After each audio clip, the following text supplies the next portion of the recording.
Okay, just a tiny little interlude here because the recording for session 9 kind of was underwater sounding with the voices and kind of jumpy and basically wasn't usable. So I will recap briefly.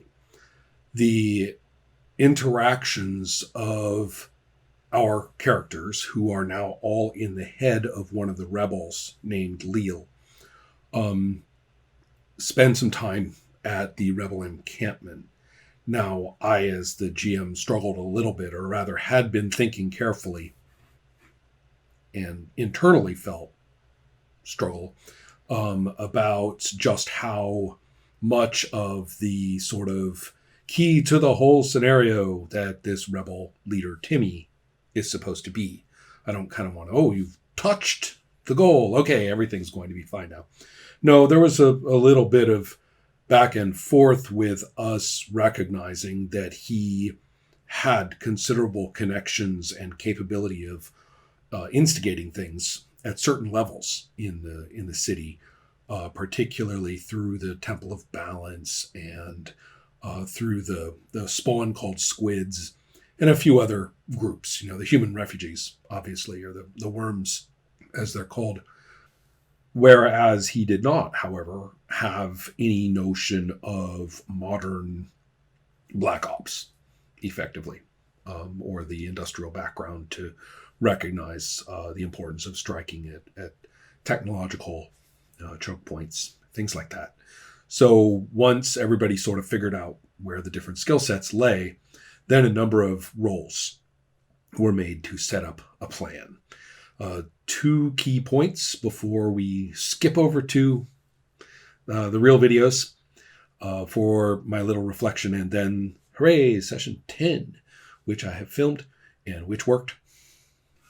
So those two things. The first was that I decided to leave it up to fate, Timmy's fate in particular, to determine the extent to which he would factor his knowledge well into theirs, so that I could then decide just how well whatever they did was coordinated with whatever he did. So if he got a crap result on his fate, then there would be a lot of disconnect, a lot of failure to for the timing to work and stuff like that. So I kind of abstracted it out to there, and the fate score is just sitting there perfectly for that purpose. It's the sort of thing it's supposed to do. So bonus. Okay, so I feel good about that, and he did quite well on that roll. Both Timmy and Isabella Bain are kind of monsters of fate in the rule book, and I stuck with that. I rewrote everybody. I wrote, stayed as close as I could, but I definitely, as I mentioned in the reflection, I think scaled it into a much more sensible participant in the situation, rather than basically having this demigod character.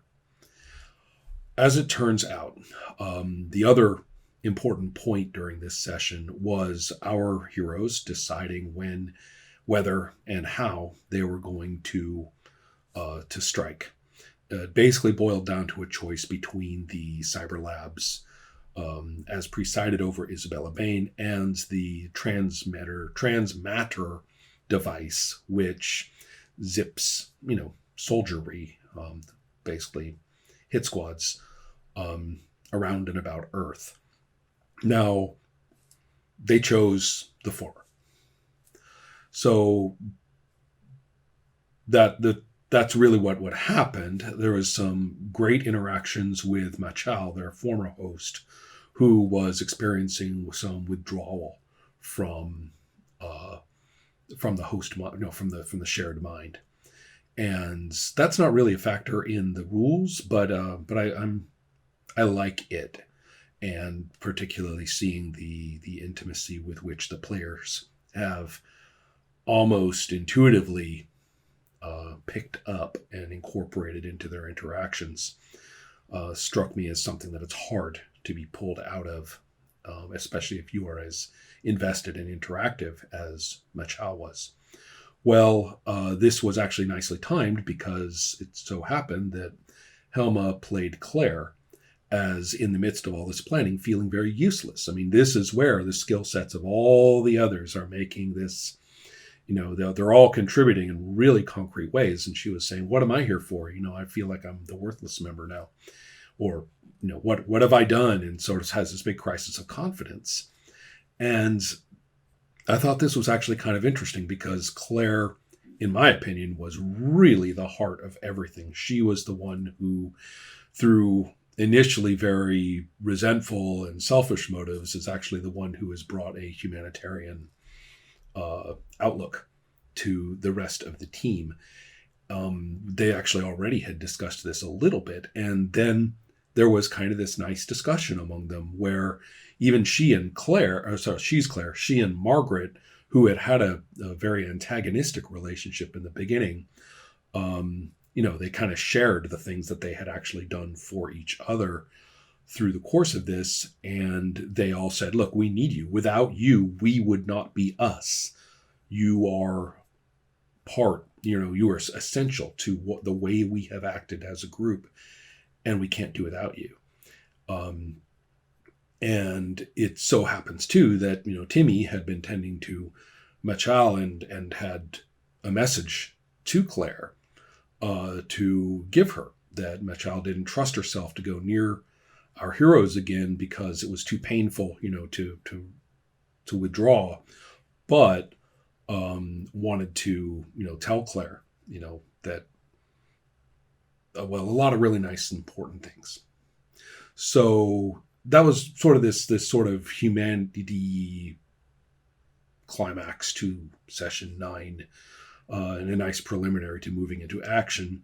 A series of roles for a variety of different activities around the city, and Nansu hops into action as the stealthy ops character who can basically go anywhere in a circumstance of urban unrest and guerrilla warfare. And so they and a small group of helpers.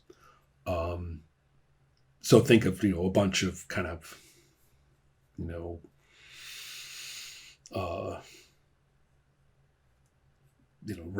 rebel dudes. And they're not like in camo and caps and stuff like that. They're not all like skin clad either. They're sort of in between the two. And they basically get into the cyber labs. So we ended up with a solid look at Isabella Bain and her lab ops center, just enough to kind of wig them out because of my descriptions, basically. So you'll encounter those soon at the beginning of session 10. So I'll hold off. Enjoy.